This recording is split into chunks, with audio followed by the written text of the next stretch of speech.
दोस्तों,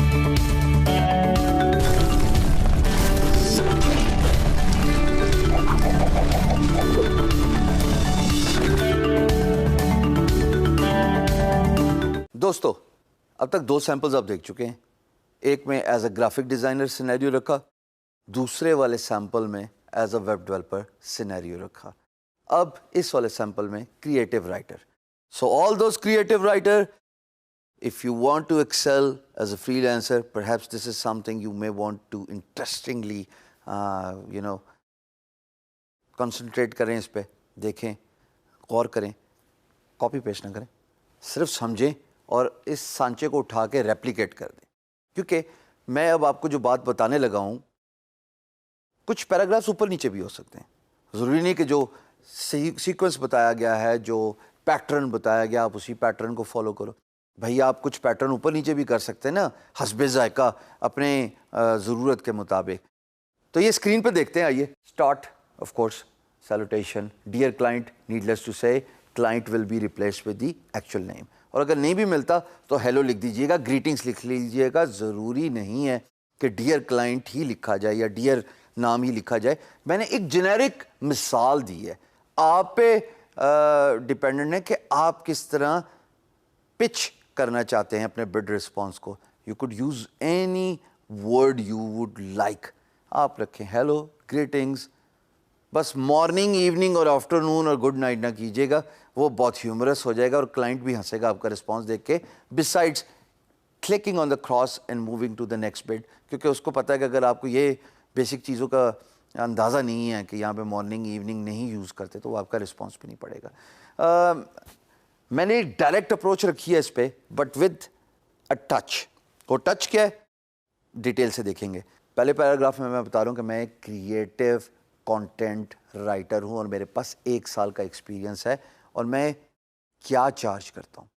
देखिए, जब मैंने आपको अभी स्टार्ट ऑफ दी वीडियो बोला है कि ज़रूरी नहीं कि आप पैरा की सीक्वेंस ऐसे ही रखें जैसे मैंने बताई है, ट्राई कीजिएगा।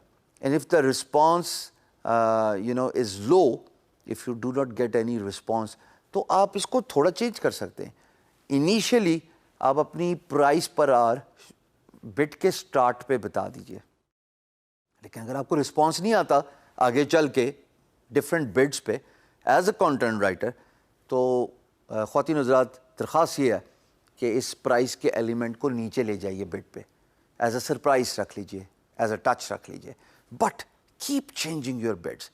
हमेशा जेनेरिक रिस्पॉन्स एक टेम्पलेट को लेके अगर आप चलते रहोगे और समझोगे कि इस पे रिस्पॉन्स आएगा, एन मुमकिन है कि एक वक्त आएगा कि आपको ज़रूरत पेश आएगी ट्विस्ट देने की अपने रिस्पॉन्स पे, उसको मॉडिफाई करने में।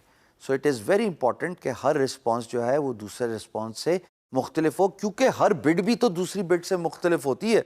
सारी बिड्स एक जैसी तो नहीं होती है, प्रोजेक्ट्स एक जैसे तो नहीं होते। किसी प्रोजेक्ट में कोई पर्टिकुलर रिक्वायरमेंट होती है और उससे अगले प्रोजेक्ट में कोई डिफरेंट पर्टिकुलर रिक्वायरमेंट होती है, तो फिर क्यों एक रिस्पॉन्स रखा जाए। हर प्रोजेक्ट को उसके हिसाब से रिस्पॉन्स देना बहुत ज़रूरी है।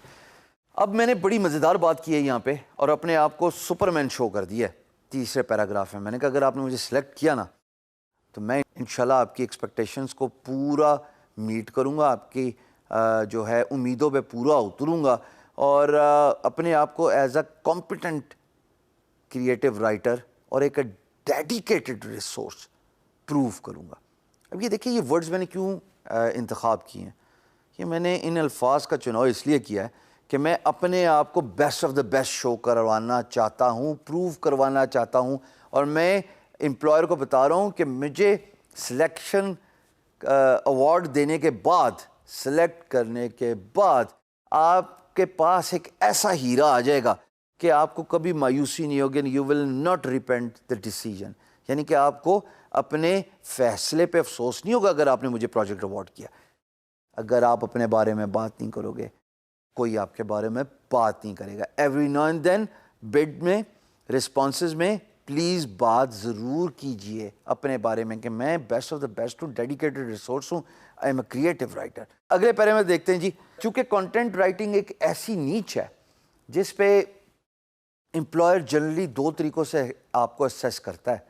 एक तरीका तो ये है कि वो आपको कहे कि भाई वीडियो पे आ जाओ, बात कर लेते हैं, और दूसरा तरीका ये है कि वो आपके सैंपल्स देख ले। अब अगर सैंपल्स दिखाने के बाद भी बात ना बने तो ज़्यादा अच्छा तरीका तो ये है ना कि आप उसको विलिंगनेस शो करें कि I am willing to invest towards a goal which is to win your project. आप मुझे अवार्ड कीजिए, लेकिन अगर आप नहीं समझते कि अवार्ड के लिए अभी आप रेडी नहीं हैं, अभी आप फैसला नहीं ले सकते, या आप ये नहीं समझते कि I am the 100% right choice for your project, आप मुझे टेस्ट आउट कीजिए भाई। मैं विलिंगनेस शो कर रहा हूँ, मैं विलिंग हूँ, मैं आमादा हूँ इस बात पे कि मैं आपके लिए 2 paragraph as a content writer लिखना चाहता हूँ, और मैं ये भी समझता हूँ कि मैं फ्री में लिख रहा हूँ। अगर आपको मेरा लिखने का स्टाइल पसंद ना आए तो ठीक है, कोई बात नहीं, बट मैं ये प्रूव कर सकता हूँ कि अगर आपने मुझे चांस दिया बाय ओपनिंग पीएमबी तो मैं आपका सैंपल वर्क दिखा के प्रोजेक्ट अवार्ड ले लूँगा। फिर आगे मैं कह रहा हूँ कि जनाब I am looking for a long term relationship and can work Monday to Friday.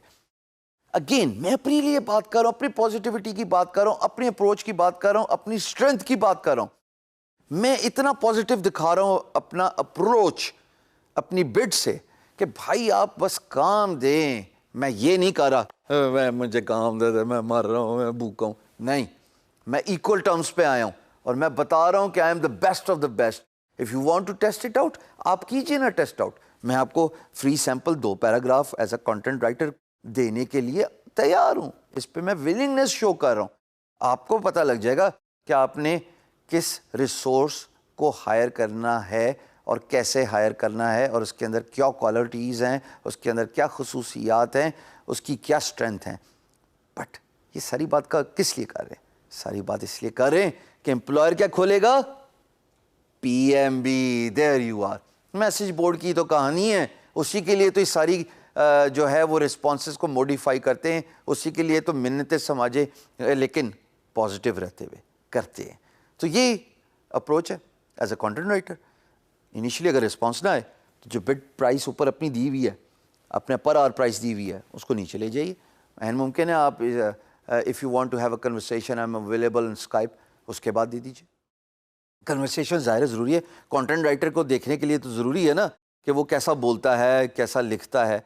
तो कम्युनिकेशन स्किल तो बहुत इंपॉर्टेंट है, और मैं बारहा इस बात पे एम्फसाइज करता रहा हूँ, if you want to be a good content writer, if you want to be a creative content writer, अपनी कम्युनिकेशन स्किल इंप्रूव कीजिए, चाहे वो रिटन हो, चाहे वो स्पोकन इंग्लिश हो। फिर जनाब सेकंड लास्ट पैरा में मैं बता रहा हूँ, ये देखिए मेरा पोर्टफोलियो। पोर्टफोलियो क्या होगा? आपकी वेबसाइट का लिंक / पोर्टफोलियो, और उसके अंदर आप जो लिंक्स देना चाहते हैं वो दे दीजिए। मैंने एक सैंपल लिखा है, अगर आपने 10 लोगों के लिए क्रिएटिव राइटिंग की हुई है, कंटेंट राइटिंग ली हुई है, एज अ ब्लॉगर काम किया हुआ है, आप 10 का 10 पेस्ट कर दीजिए। And of course I look forward to a long term relationship. और फिर तमाम की तमाम कॉन्टैक्ट इन्फॉर्मेशन जैसे स्क्रीन पर देख रहे हो, Facebook, LinkedIn, website address, email address, Skype ID. मैं कोई मौका खोना नहीं चाहता कि एम्प्लॉयर ये कहे कि इसके साथ राब्ता नहीं हो सका। अफजल तो यही है, बेस्ट तो यही है कि ख़वातीन और हज़रात राब्ता वो करे पीएमबी से, और वो करते भी पीएमबी से ही, बिकॉज एम्प्लॉयर को भी पता होता है जब वो साइन अप करते हैं, जब वो टर्म्स एंड कंडीशन पढ़ते हैं, तो एम्फेसिस फ्रीलांस मार्केट प्लेस डालती है कि अपनी कम्युनिकेशन पीएमबी के अंदर ही रखिएगा, क्योंकि अगर रात के किसी भी वजह से लड़ाई हो जाए, आर्बिट्रेशन में बात चली जाए, तो चलो you can pull those messages as a defence. So PMB बहुत ज़रूरी होता है। बट अगर आप डायरेक्ट कम्युनिकेशन चैनल भी प्रोवाइड करते हैं तो कोई हर्ज नहीं, मैं तो करता हूँ, और मैं पिछले 10 साल से कर रहा हूँ, आप भी कीजिए। It really helps in a long way.